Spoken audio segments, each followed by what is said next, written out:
That is a cast of your face done for, I assume, special effects, makeup for your films. Yep. Okay. That's me. And so we're assuming, let's see, it's 5:02, that thousands of people from the University of Rhode Island are here. Students are watching this. This was, we were told this was last day of classes. So congratulations. Yes, congratulations to all of you. And this is a gift from the school to you for all that the hard work that you've put in. And most of you, not all of you, a fair amount of you, let's face it, didn't put in a good effort this semester. Yeah, obviously. Yeah. There's some people who got probably pretty bad grades. No question. Yeah. But most of you worked really hard, so yeah. this is mainly for them. But the others can watch. They're welcome to. They're welcome. Because there's definitely some kids here who were like, no one's ever going to ask me what my grades were in the real world, so I'm going to slack. Especially in COVID-19 semester, right? That's right, because you could use that to guilt your teachers and just say, it's late. My work is late because I'm under a lot of stress. That's what you can say. By the way, just so everyone knows, it's not the 19th strain of the COVID disease. It's COVID-19. That's something Kaylee got confused about. Exactly. That's true. And I've been in my house I've actually been in my house for 7 months because I'm generally a nervous person. You don't get out at all. I was already in the house. How long have you been in the house, Will? I mean, good 6 weeks. I don't think I even want to watch it. Right? And what is the level of stress and tension between you, your wife, and 3 young sons? I'm recording it. I'll send it to you. I would say it's at a medium pitch, not too definitely manageable. Gotta go the 10-year-old is not meant to sit in a chair and go through his lessons. That's tough. It's tough. It's tough for mom and dad because there's like little hidden things we didn't know about. We're supposed to click on this and do this and that. And the 7th grader and the 10th grader are they don't have a lot to complain about because it's arguably the easiest kind of class load that they could have. Yeah. It's mainly playing Fortnite. Is that what the classes have turned into? There's that. There's Roblox, which I for little kids, which I mistakenly called Roadblocks. There's Plants vs. Zombies. That's a classic. And we've set up a chore schedule, which had never been done before in the Ferrell household, and that was met. Even though they're getting paid, that was still met with a lot of complaining. Yeah, rage probably. Rage. Here's one of the greatest offers of all time, which just shows how lazy my children are. I offered them because they're all fairly musical, and I offered them each $100 each to learn a song. Yes. As a brother boy band, right? Yeah. And for each song you learn, that's another $100. So if you learn 5 songs, that's $500 each. But they have to perform the entire song. They have to perform the entire song. And I said, wouldn't that be a cool thing that when, God forbid, this is all over and we can, have people for a barbecue, you play your set, your power set. Yeah. And you're $500 richer. And it was met with, really? Yeah, I don't know. So no one went for the deal. No one went for it. Yeah. Even the oldest, the 60-year-old, was like, God, I'll do it if I can do it by myself. I was like, no. You've got to shepherd your brothers. No, you're trying to create your own like Boys to Men, Bones, Thugs and Harmony situation. They don't even have to be good songs. Just from beginning to end, just some 3 chords, power chords, and we'll be so happy. We're the opposite here. I have two daughters, 17 and 22 years old, and there's a steady stream of the song "Mama's Turn" from Gypsy, made famous by Patti LuPone, happening kind of wall to wall all day long. I can't stop. That's just, they're singing it or they're playing it? They're singing it. They're emoting. Why that one song? That's one of the songs that they dig. There's some Sunday in the Park with George happening, and then just the dirtiest Nicki Minaj songs happening, which make me uncomfortable.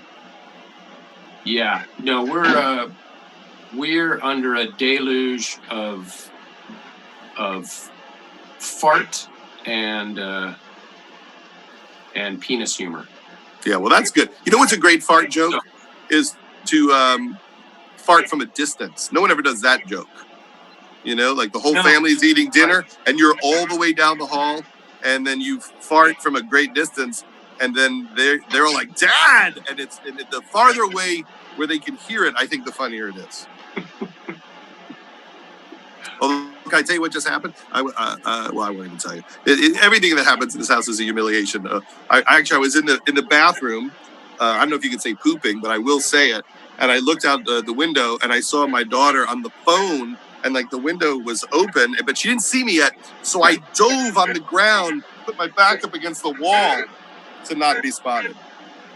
But why would it matter? I guess I could have just let her see me do it. I got scared. I got terrified. Is it like a floor length window? Yeah, it was a lot of window. I was vulnerable. Did you see in the NFL draft the one photo of the head coach of the Tennessee Titans? No. There's a guy in the back corner going to the bathroom, full, and he didn't realize the blind wasn't. That's what I was avoiding. Now, Will, I went to the University of Southern California. I was there from 1985 till 1987. Then I ran out of money and dropped out, but I went to cinema school. And you went to the University of Southern California and studied sports information, which I still don't know what that means. We were there, Judd, roughly at the same time. It was 86 to 90. Yeah. And no, sports information. Yes, that was, I was going to be a sportscaster. That was the dream. That was the dream. But here's what's great about being a sports information major.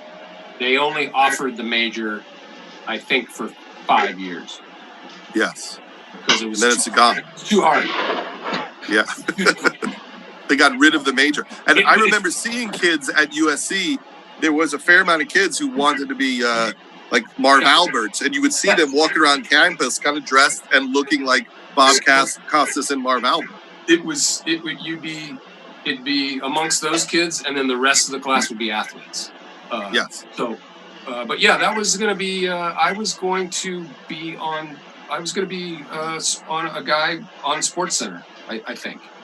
But then when I saw that, you got to start out in places like Yuma, Arizona, and work your way through the system, I decided, well, I also want to try comedy, and that seems equally as hard and more fun, or probably harder to break through. But so I thought, okay, I'm not gonna try the broadcasting thing. I'm gonna try this comedy thing.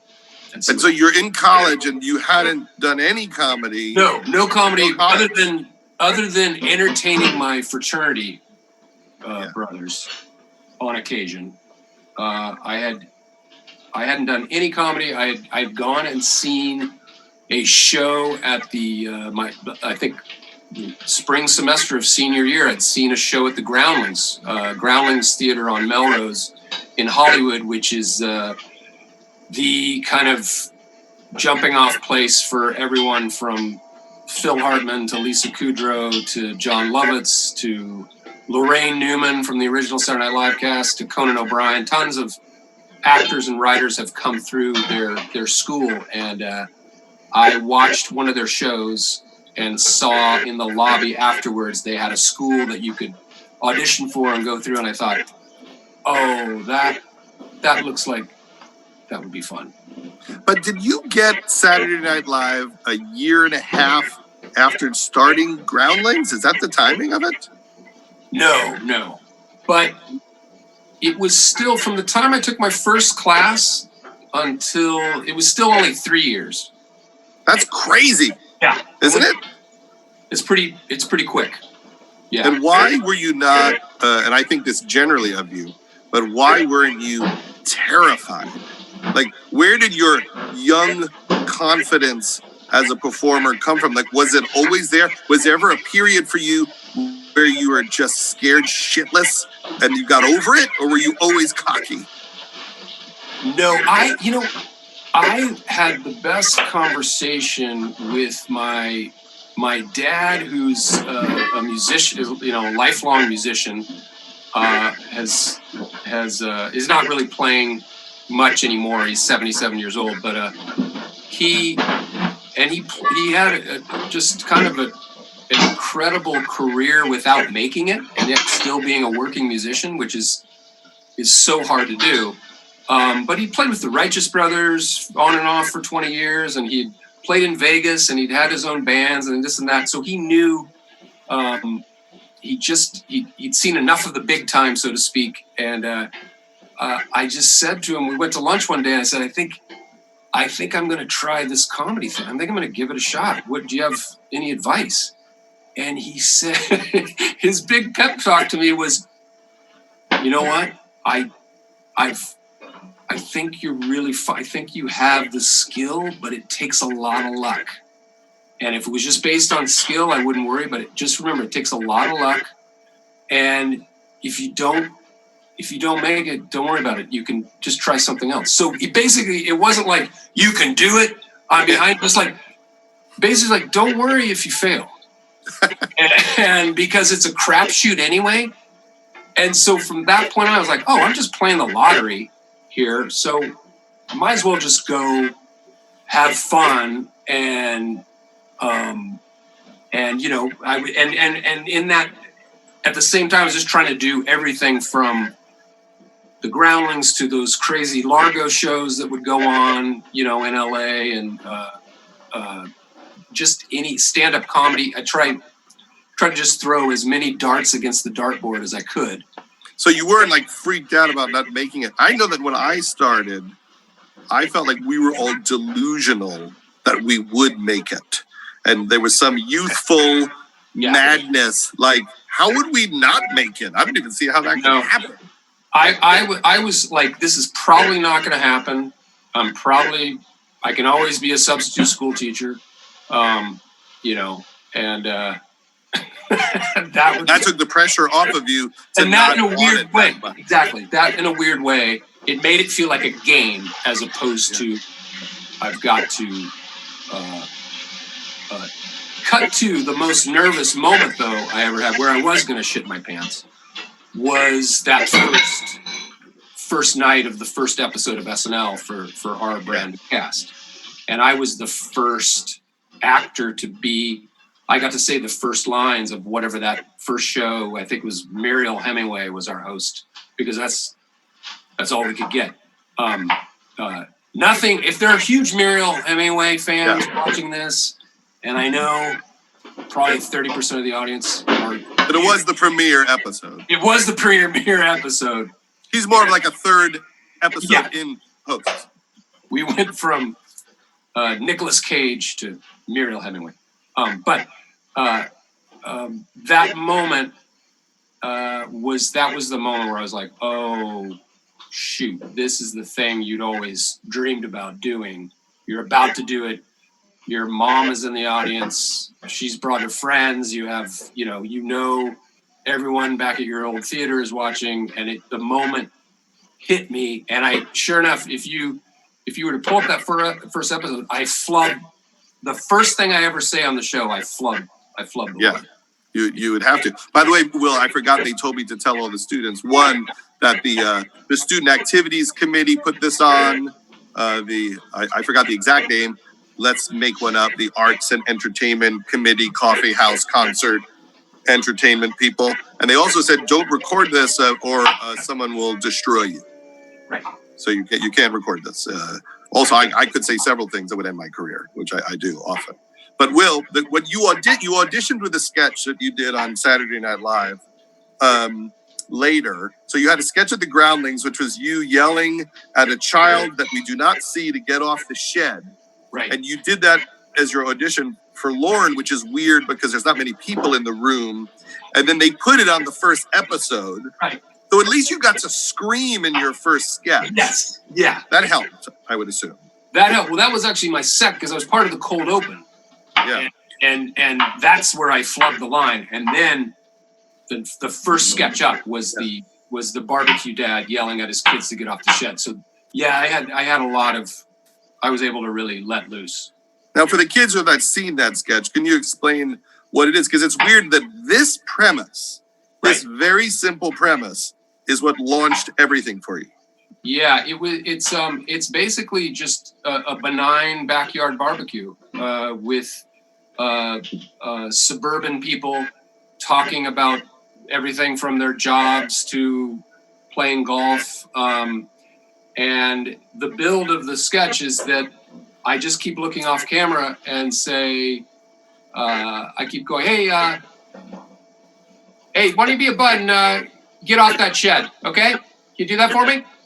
Anyway, I don't know if you talked to Mr. Bilson at the office. I heard he's threw his back out. Yeah, it's real bad. Hey, buddy, I need you to get off the shed.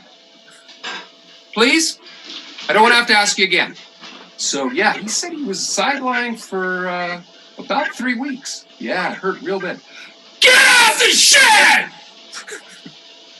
And that was basically... Then it kept escalating. That's just from there, yeah. And that's what made you. That's what literally got me. I became known during the auditions as the get off the shed guy. Yeah. And then that was the first sketch that I remember there were 2 people singled out in our first show that year. It was Sherry O'Terry and myself. And Sherry was singled out because she had a phenomenal first show. She was like the breakout star. She was in 2 or 3 sketches that were like the hit of the night and definitely circled as like, look out, this is the new star from SNL. And then I was the second cast member mentioned by name because I was obnoxious and too loud. And it seems sweaty at the time. Yeah, sweaty and geez. Needy Will screaming. Get this guy out of here. Little did they know that America would fall in love with that. Well, I once again, because I treated it all like a game, I clipped it out, I cut it out, and I put it on my office. As like, oh, people already hate you. Okay. Yeah. Well. But why are you the kind of person that doesn't take down at all? Like, you don't get depressed. You don't seem like the kind of person that would read a negative comment and ruminate over it. I'm definitely not impervious to it by any means, but for some reason, I just have this defensive thing where, especially in that case where I was like, I'm sorry, I know that's funny. Yeah, you're just wrong. You're just wrong. People who criticize comedy generally are questionable. Don't know. I mean, if we were reading reviews from Chris Rock, from all of our comedy heroes, Steve Martin just reviewed my movie, then you'd be like, okay, this is not good. But when it's someone who's probably a frustrated, failed film person themselves. Yeah, it always sounds weird, like in a review. Whoa! Whoa! You okay? Was that an earthquake? Something happened with the sound. We're doubling up. This is a disaster. This is all going downhill. What happened? But I was going to say, like, if you get a review and they're like, I didn't like when Steve Ferrell said he was going to eat a candle. Like, you can't really trust a reviewer judging why things are funny. 100%. But people always have enjoyed you losing your composure as someone that appears like a solid citizen, Orange County.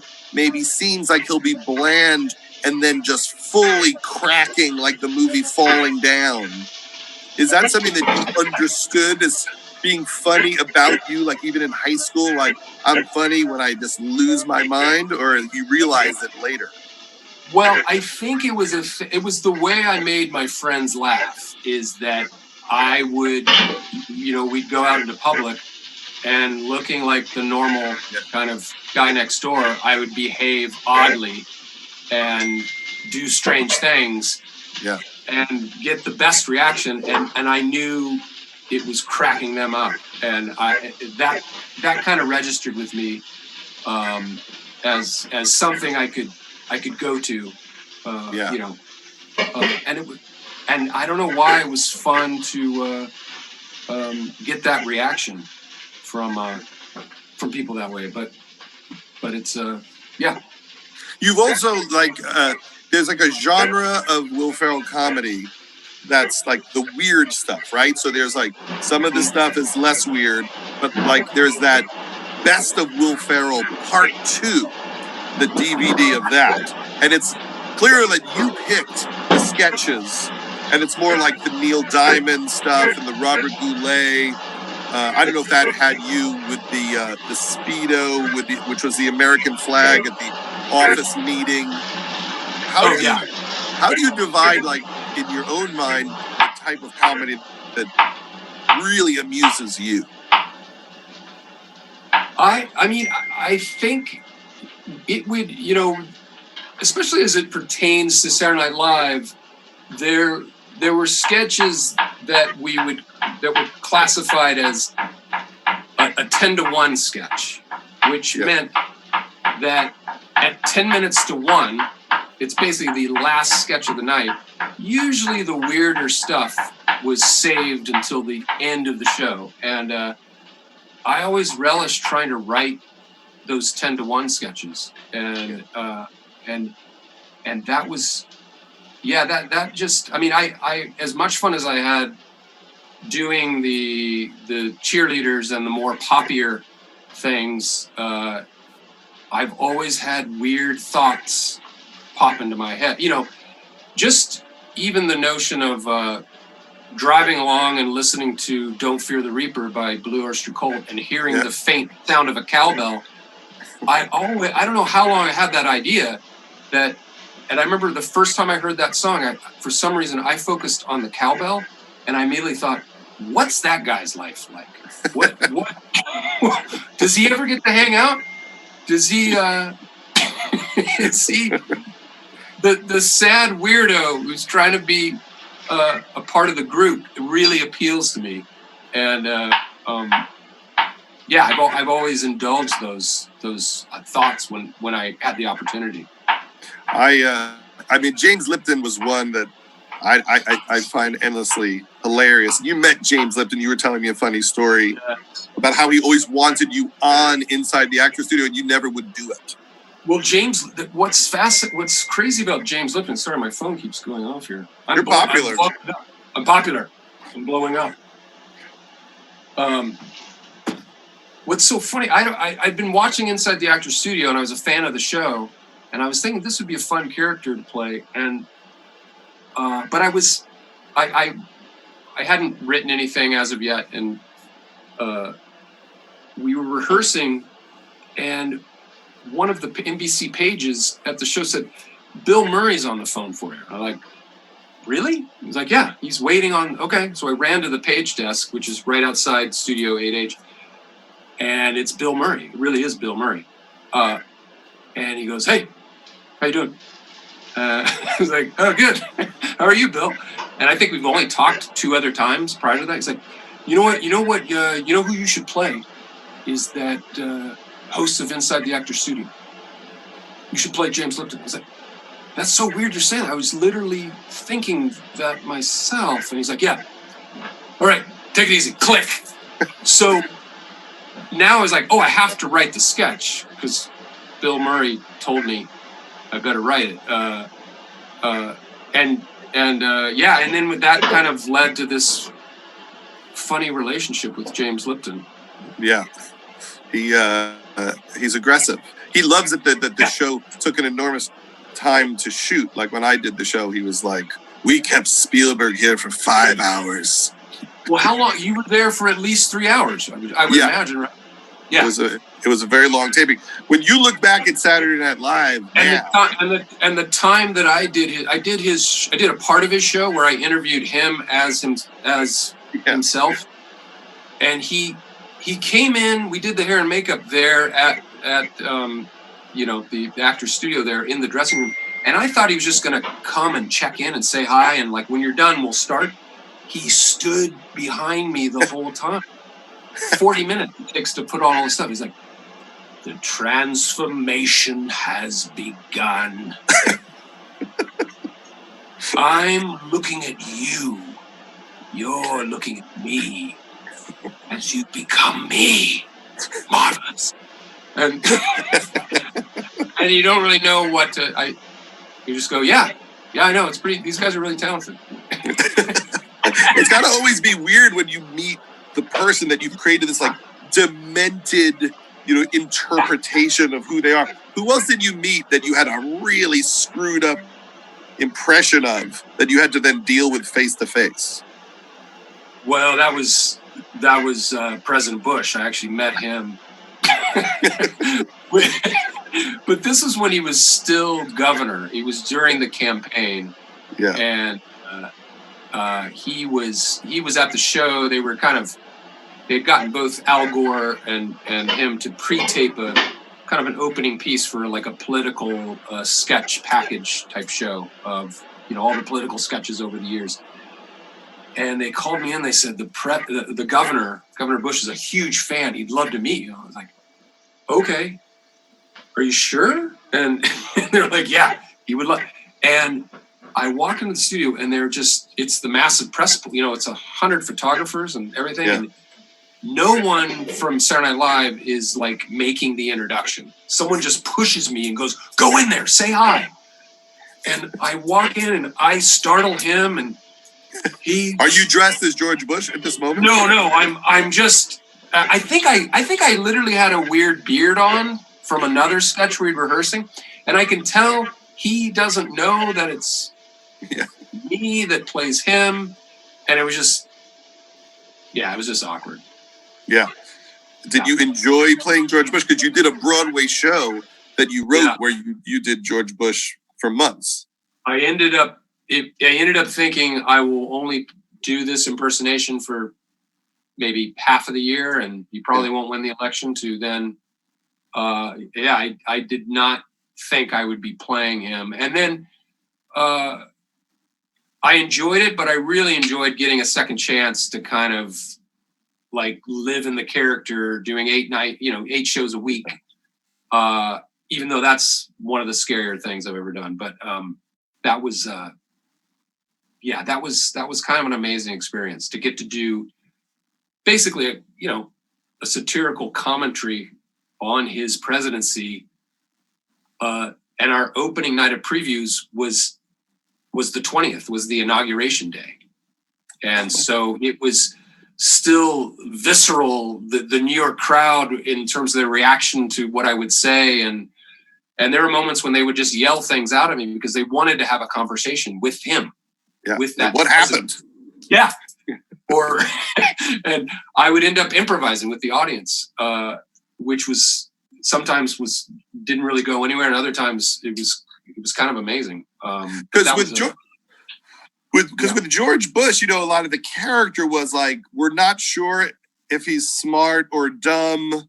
He's kind of an odd man. We don't know if people are controlling him and manipulating him. And so you're, exaggerating some of those aspects of it. Where with Trump and watching people like Alec Baldwin do Trump, they're dealing with someone that is so broad in real life and so strange that if they did it exactly like Trump, it seems fake. There's nowhere to go. Yeah. Yeah. And,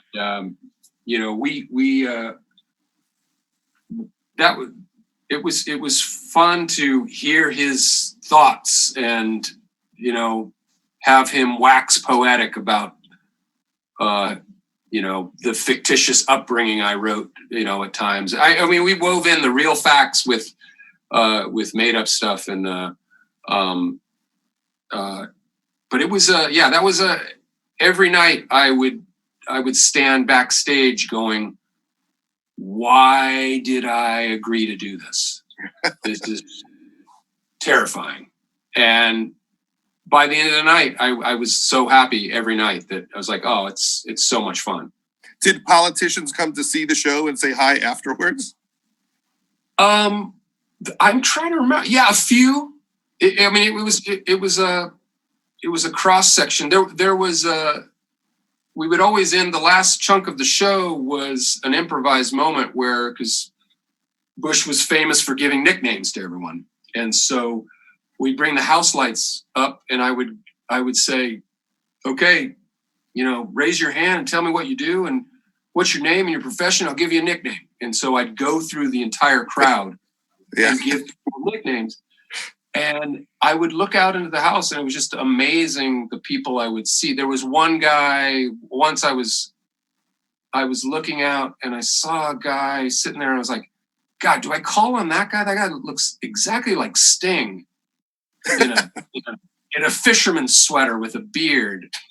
But I don't know if it's him. I don't know. I'll skip over him. And sure enough, backstage, that was Sting watching. And but just that it was always surreal, the whole thing.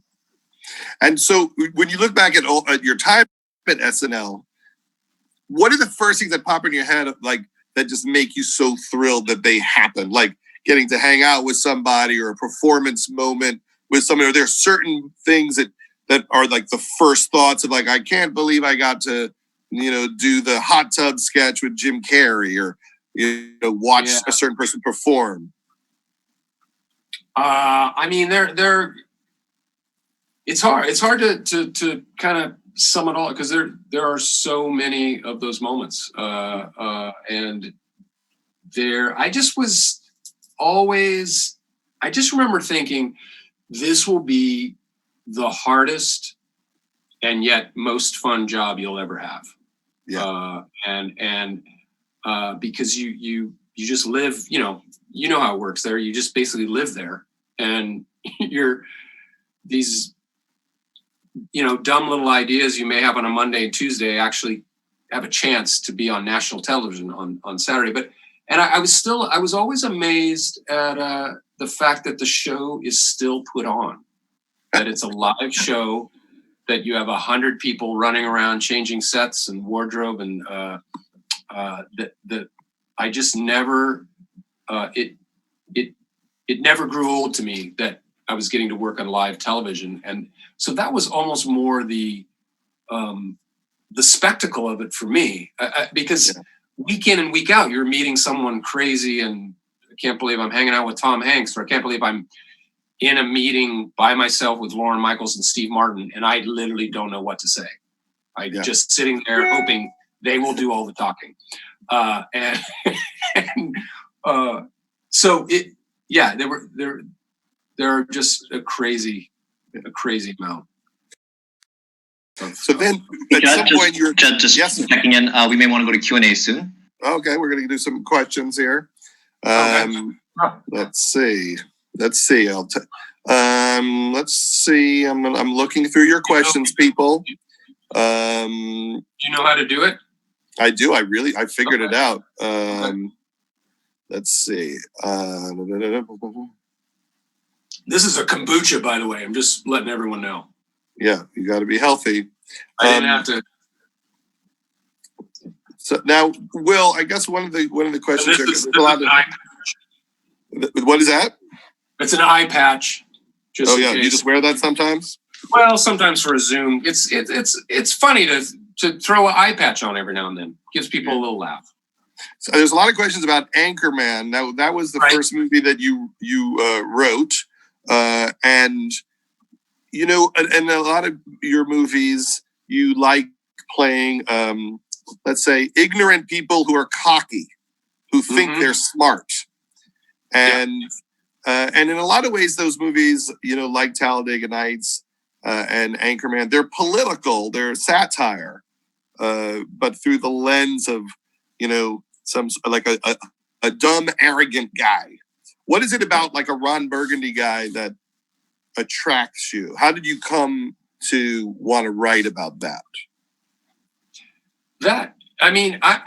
I'm kind of always been fascinated by the kind of cocky American as a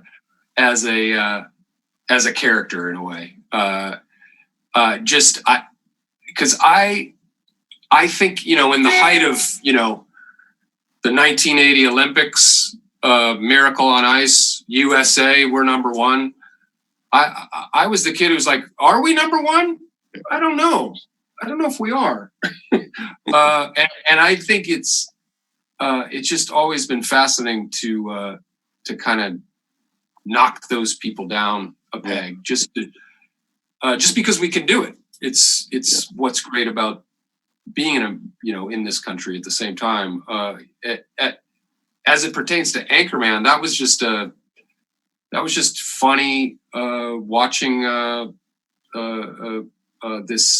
this newscaster in Philadelphia talking about what an arrogant pig he was. He was openly talking about how chauvinist he was when he had to be paired with a woman for the first time.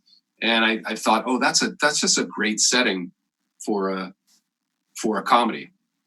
I think in a lot of ways it was a little bit ahead of its time, just in talking about toxic workplaces. I mean, it's a very silly movie.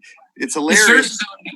It's very heightened, but you're right that it's ultra toxic when you look at it. And there's an idiot guy who thinks he's better than a woman who's so much more qualified than him in every possible way. Right. And we're still dealing with that in a way that we never would have expected. I mean, not to get political, but look at our president. Our president does not like to be. He does not like to take questions from women. He gets very nasty. He gets very nasty. He does not. He doesn't have many women in his world to advise him, or it's just interesting that's kind of happening at hyperspeed right now. Well, that's how you know it's a scary president, because he would fit into Anchorman perfectly if you had a Donald Trump character as like the station manager or something. That's perfect. He's perfect. Yeah. Because it is a Ron Burgundy thing to talk about. I think you just drink bleach and you put the light inside your body, and I think we're good, right? We're good. And I'm doing great. And look at my hair. I'm having a great hair day. Yeah. I'm gonna go to video on one of these young people here, so that we could just see what they're like. So let's try Barbara Fecto. She's near the top here. Let's see, answer live. I'm gonna hit answer live and see if it works. See what happens. Let's see if it happens. I don't know if how to get her here. Answer live. Would you like to answer this question live? Yes. Is she there? Yeah. Hey, except I'm a really old grad student. Better. Okay. Way Barbara, better. how are you? I'm older than both you guys. What's your major? Education. Well, you're getting an education. So how does that work? That's very meta of you. I mean, I had an education and now I'm getting like a new education. You're going to teach. I'm teaching. I'm a librarian. That's why I asked to see your books. But I'm learning about digital media. Okay. So I'm studying digital media now. It's timely. Digital education. A couple people are into it now. I don't know. This is digital media. What is your question for Will Ferrell? Actually, the question that I had in there was I had asked you to turn your camera sideways so that I could creepily look at what books are behind you. Well, Will has no books. He just has a curtain. My question was for Judd Apatow. Embarrassing. Your question's for me? Okay, we're going to take a little journey here, people, to my books. Okay, here's my books. I'm going to go try to find some books. Go find some books. Sorry, Will. Okay, this is No, I don't think I have any books in here. vinyl record collection. I got the Mitch Hedberg comedy box set. You go up here, you're gonna see some. Let's see, what do we got? Just some photo books. But here's a good book I like, The King of Comedy. It's about. I found a book. James, what? You got a book? Oh, Very that's not a book, cool. Will. That's a frame. That's a frame. That's a frame. And a bird. I found a toy airplane. You did? Yeah, I found a guitar. I don't have any books over this part of the where There's I'm at. writing on your shirt. It's practically the same thing. I got a screensaver. I don't know if that's entertaining to students. Well, thank you for your question, Barbara. Good luck with your digital studies. We're going to go to this next question is from someone's here. Alex Hernandez said, only Judd can pull off gray hair like that. What I like about your hair, Will, and let me tell you where I'm just generally jealous of you, is because you are an actor. Sometimes I see you and you have dark hair because you're playing a part. And then when you're not playing a part, sometimes you let it go to like brownish gray. But like the world will accept you with many different colored hairs, where if suddenly I had dark hair, I'm just like a jerk. If you went like jet black, almost bluish hair, people would be like, what happened to Judd? He's a real a-hole. Yeah, he's very, very needy to appear young, where you could just say, I'm doing a movie. And do any hair you want. I think you should dye your beard super jet black and leave the top just as it. I'm going to do it. See how people react to that. My wife would like me to wants to cut and dye my hair now because she's bored and I'm concerned. Okay, ready? Okay. Big fan. This is from Harrison. Okay. I will always love you. What made you pick the song I Will Always Love You during your USC commencement speech a couple of years ago? That is the question. Gosh, that's a really good question. I think it was fairly random. I mean, I just thought it'd be nice to go out on Whitney Houston, a little Whitney Houston. Yeah. And, did you hit the notes? Like, how are you at hitting the notes? I went a cappella. I hit the notes. Okay. I just,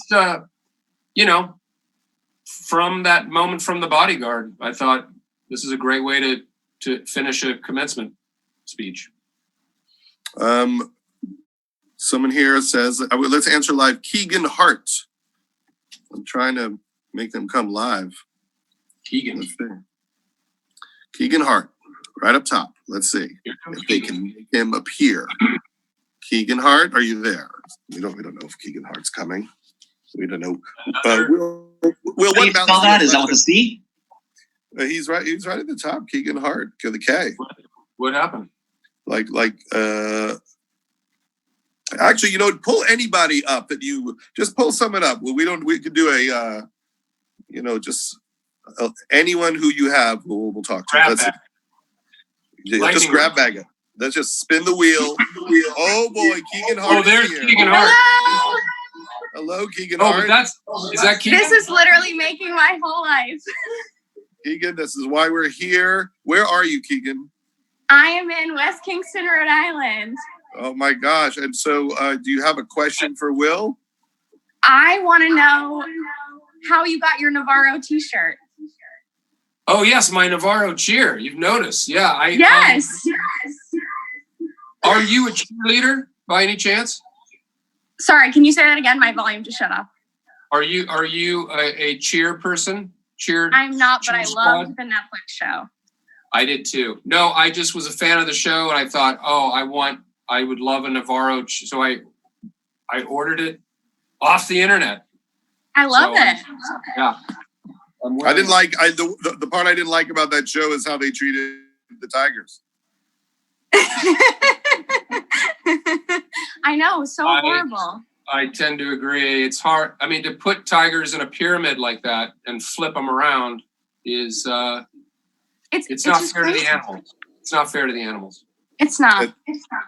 And the cheerleader who was like trying to take down the other cheerleader. Too much. They went too far. They went way too far. Yeah. Carol Baskin. What can we say? Carol Baskin, but Carol Baskin. You whacked him. Carol Baskin is like a relative of ours. We have a lot of Carol Baskins in our life. Keegan, it's good to see you. I'm glad you seem happy, but maybe it's just because of Will. And I'm so happy to talk to you. Thank you so much. Let's bring on James Singer. James Singer's Singer here. is up next. There he is, James Singer. James, where are you? I'm in Connecticut, New Canaan, Connecticut. New Canaan, Connecticut. So Former James, home of Letterman. Letterman. Right? Oh, yeah, I didn't know that. Back in the old days, they used to say that. It is. Do you know Keegan? I don't know Keegan. Okay, that'd be crazy if you guys somehow knew each other. Yeah. But I have to say, Will, I love your podcast, the Ron Burgundy podcast. It really, Thanks. It really lightens my Thursday mornings. Especially like in quarantine, I go on a walk and I listen to the podcast, and it's great. Oh, that's great to hear. Yeah, I love it. It's always They're very silly. Yeah. I was just wondering, what's on tap for this week? I don't know the show. I don't know what's coming out this week. I forget what's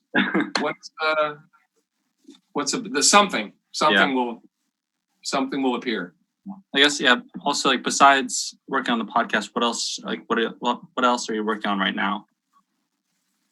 Well, I've got a movie coming out. It's now going to be late June on Netflix. Nice. Which that is on. I don't know if you ever heard of the Eurovision Song Contest, which is this crazy thing that's viewed by 200 million people only in Europe. But it's basically American Idol. It's a big singing contest, and 50 countries compete, and it's a thing I've been obsessed with for 20 years. And I made a movie about it in which I play a singer from Iceland. Oh, nice. Search it on YouTube. That'll be up next. What's it called? It's basically called I think it's just called Eurovision. The story of Fire Saga. Yeah. All right, thank you, James. All right, we're James. going to talk to Nicole Quirk. I like that name, Nicole Quirk. That's a rock star name. Hi, Nicole. Who's that next to you? It's my dad. Nicole and her dad hanging at home.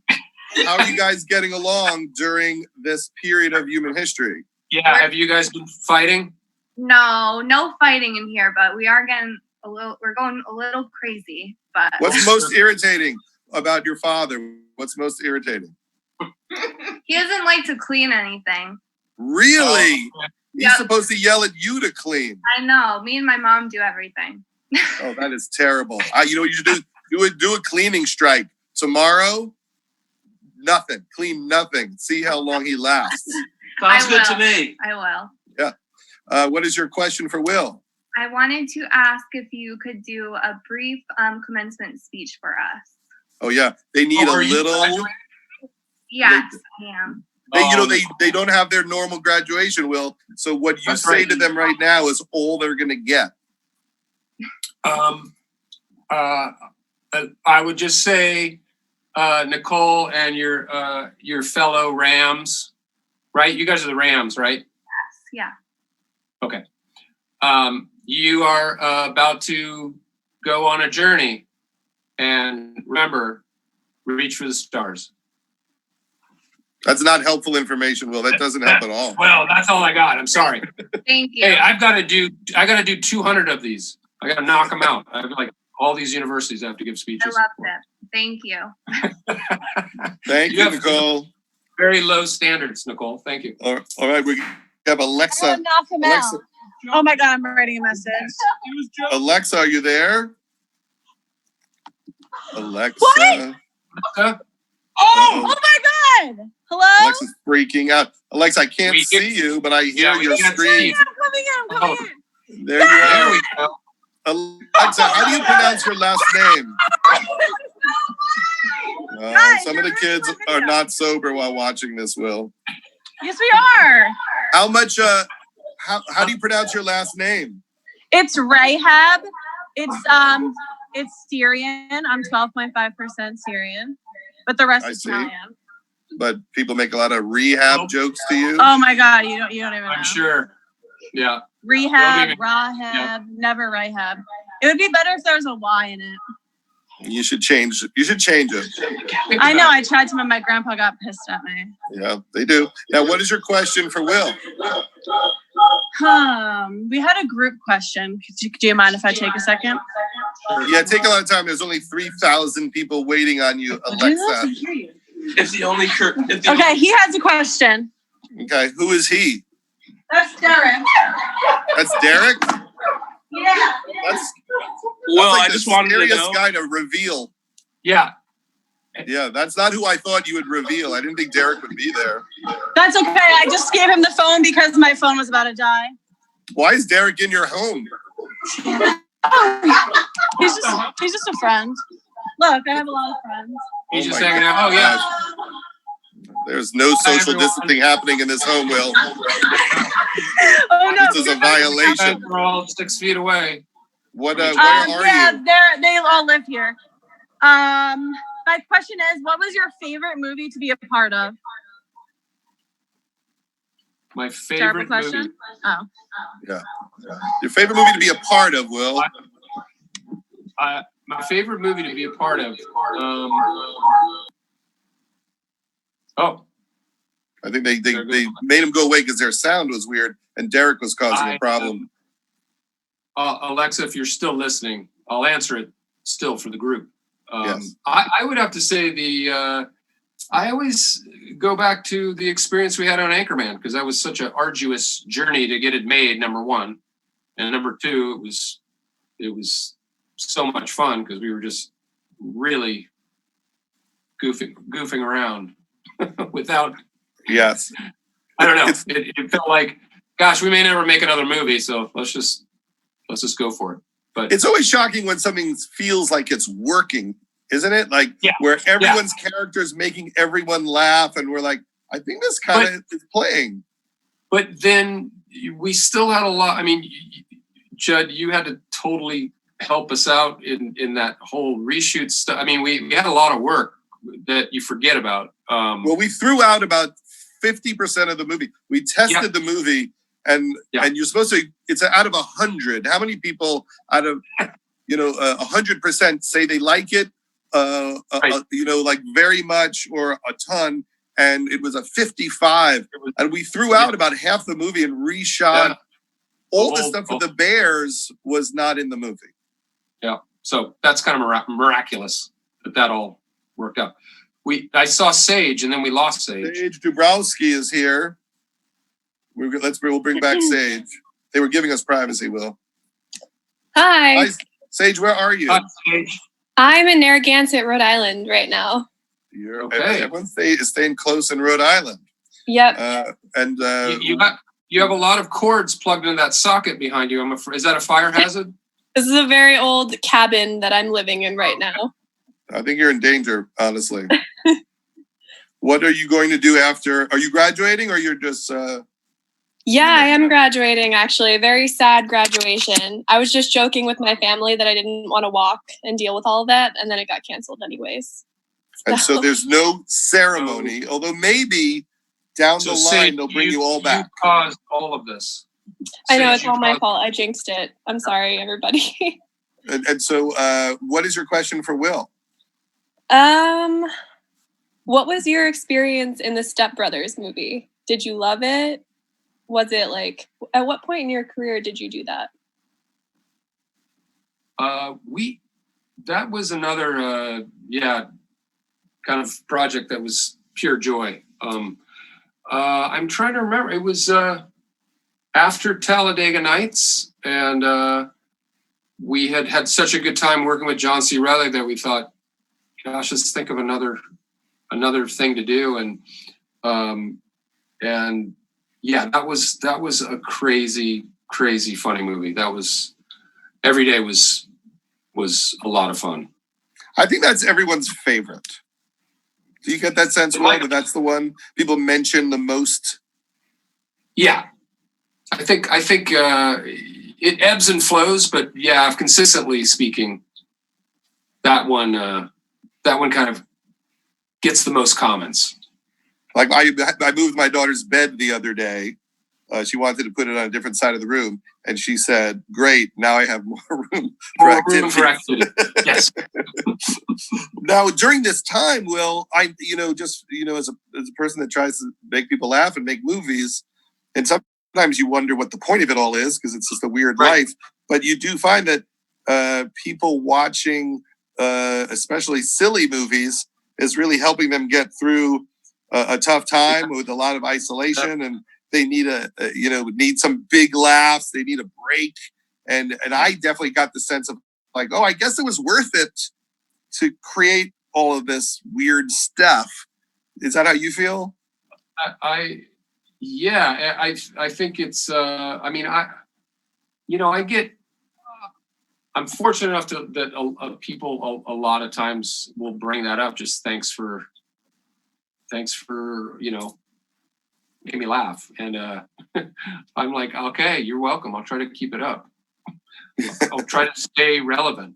But yeah, I think it's just still amazing. Like I think you've always said it's a miracle that A, anything gets made, and that B, it works on some level, and that C, it's funny to kind of